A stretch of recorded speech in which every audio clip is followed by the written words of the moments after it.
All right, welcome back everybody. We're looking at an article today called The Risk of Cervical Injuries in Mixed Martial Arts.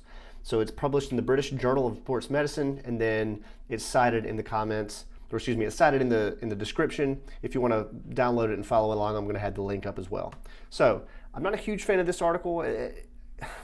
I say I'm not a huge fan. Novelty in research can be good, but I really just don't like the way that this is written, and you'll see why in a couple of minutes. So in the introduction, it just gives kind of this highlights a history, more or less, of the development of MMA or the development of martial arts, and just lays out the reason why they could potentially be injurious or cause injury to the people, and it's combat sports.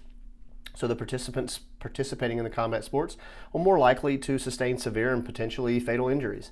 And then it goes on to say that the purpose of the study is to assess the potential risk of participants to sustain cervical spine injury. Okay, one of the first problems I have with this study is that it says risk of cervical injury in mixed martial arts, and you'll see later that it's really only grappling movements that they look at. So let's talk about some of the methods. Now remember, this was in 2005. So they used two Sony cameras, the old kind of handheld like strap over the palm.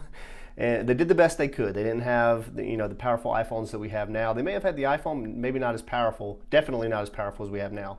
They had two experienced martial artists, and the only thing that they say about the experience of the martial artists is they give the height and the weight of each. So, quote, the fighter performing the takedowns was 33 years old, 170 centimeters tall, weighed 80 kilograms. The opponent being taken down was 27 years old, 180 centimeters tall, weighed 93 kilograms. We have no idea how many years these people practice. Okay, so I would have loved to hear that. The four movements. The ogoshi or the hip toss, most of us knows that one, who've ever done any grappling sports or specifically judo or jiu-jitsu. The suplex. Forgive me for this one if you guys know what this is. I had never heard of this before, to be honest with you, and I've been doing this for a while now. Suplesse or the souplesse, and then the guillotine drop. I really hope I'm not murdering that. But the way that they describe it was the suplex was pretty much a chest-to-chest suplex. Most of the time we think about, your chest to back, you lift from the waist, and you drop into the suplex. But if you're following along in the article, it says suplex, and then in quotations it says jujitsu. And it says the fighter grabs his opponent around the waist, lifts him up over the shoulder. As the combined center of gravity moves, the fighter falls backwards onto his back, and the opponent falls forward onto his face. So it's essentially just a chest-to-chest suplex. And the souplesse or the souplesse, or however you say it, is the typical where you're behind someone, grab the waist, the opponent grabs the waist and extends their back, and then the opponent, the person who's being thrown, is kind of rotated over the shoulder and they're slammed down onto their back. Okay, and then the guillotine drop, it's basically just jumping to ghillie. They're channeling their inner Dustin Poirier, okay? So jumping to ghillie is the final one. And then the film analysis was, they took markers and they marked it on the anterior superior iliac spine. I'll have it up on the screen. They marked the spots on the camera as accurately as they could, and then they tried to determine where the center of mass was, which was assumed position based off of those markers. And so they measured the height from which the opponent was driven down on the ground, and then using those reference markers, they were measured the time taken from the top of the takedown to when the fighter began driving the opponent down to the point of impact. And then they took that average amount of time to construct some mathematical models in order to help correlate with, so those mathematical models that they tried to correlate with maneuvers, they looked at some of the existing biomechanical literature when it came to cervical injuries, and then they tried to compare it to those. Well, I say compare it. I don't know how thorough they were with that, but you'll see what I mean in a second whenever we talk about the actual results. Okay, so these are the results. This is an actual graph, and as you can see, the suplex, and remember, the suplex was the one where when I say suplex, I'm talking about chest to chest. This is not typically what you talk about a suplex, you're talking about chest to back. But the chest to chest suplex was highest force on impact, energy transfer, and driving force on the head.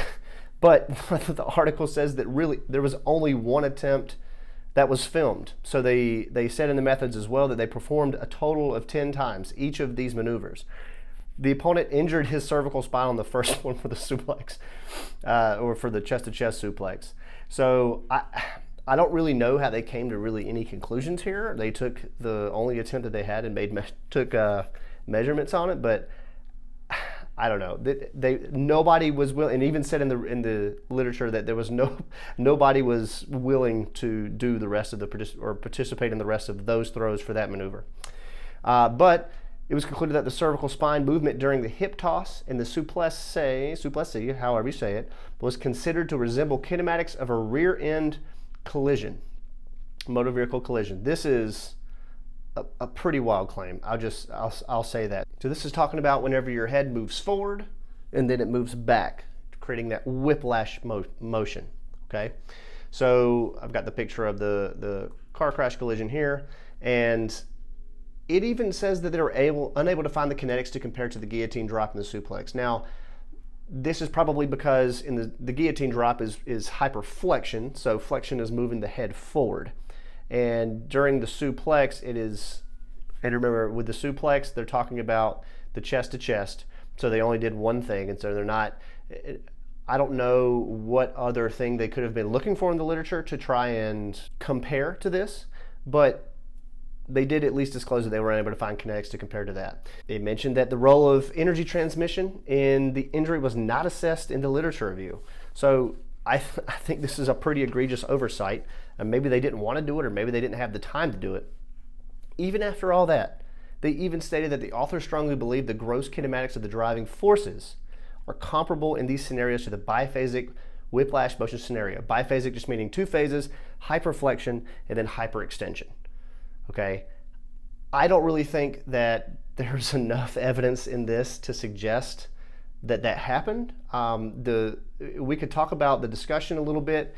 The biomechanicals, they claim that the biomechanical models revealed comparable forces with road trauma research. Now, the reason that I don't like that they said this, again, a lot of this study, I like the fact that it's a novel study. They mentioned that it hadn't really been looked at before, but there's a whole paragraph in the article that talks about it. So with respect to car collisions, it's been shown that biomechanics, kinetics, and kinematics all contribute towards the outcome. If one compares the force imparted on the driver from the seat with the reaction force of the ground of the opponent, one can see that they act on similar sites and in similar directions. This has nothing to do with the actual forces going through the spine. And that's what they talk about. They said comparable forces to the road trauma research.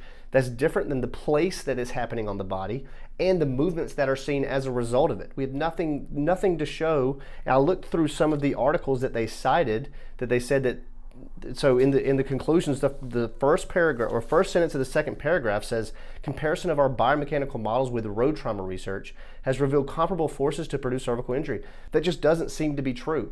And I think to say this in an article I don't know who's going to read this, but to say this in an article is potentially scaring people away from doing the combat sports. And the conclusions are, I would call them spurious at best, and then maybe at worst erroneous or wrong. Like, I just don't think that there's enough to say that this is similar to a car crash at all. Okay, so for those of you who are a part of the Patreon, we're going to move into some of the strengths, and there are some strengths. But there aren't many compared to the weaknesses, but we'll get into why I think this is not a great article. And I don't think, it's mainly that I don't like the way that they wrote what they wrote. Because at the end it said, the study has clearly shown that there's a risk of cervical injury from these four maneuvers used in martial arts. Not only is it just grappling and they're trying to generalize it to martial arts, you haven't clearly shown anything. But anyway, let's get into the strengths here.